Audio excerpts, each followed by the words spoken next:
আসসালামু আলাইকুম, শুভ সকাল সবাইকে। আমার ভাবনা যেমন, আমার চিন্তা চেতনাতে যে যেমন পৃথিবীতে ভাবে, আল্লাহ রাব্বুল আলামিন তাকে সেই চিন্তার উপরে ভাবার মতো বুদ্ধি দিয়ে দেন।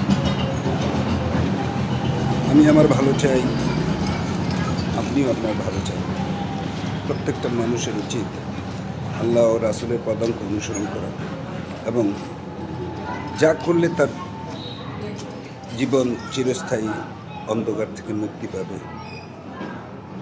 আল্লাহর রহমত লাভ করবে, আল্লাহর সন্তুষ্টি অর্জনে প্রত্যেকটা মানুষের চেষ্টা করে যাওয়া একান্ত প্রয়োজন।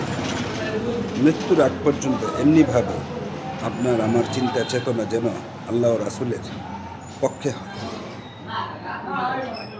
সকালবেলা ঘুম থেকে উঠে ফজরের নামাজ পড়ুন, এমনিভাবে প্রতি ওয়াক্তে আল্লাহ রাব্বুল আলামিনের হুকুমকে তামিল করুন।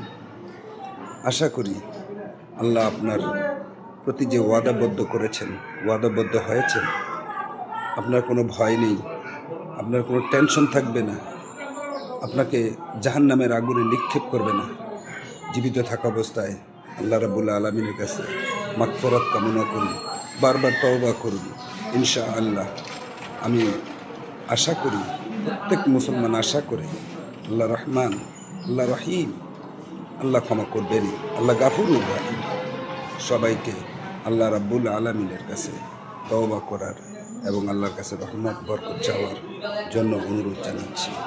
আশা করি সবাই আল্লাহকে ভালোবাসেন, রাসূলকে মহব্বত করবেন। এটাই তো আমাদের বিধান।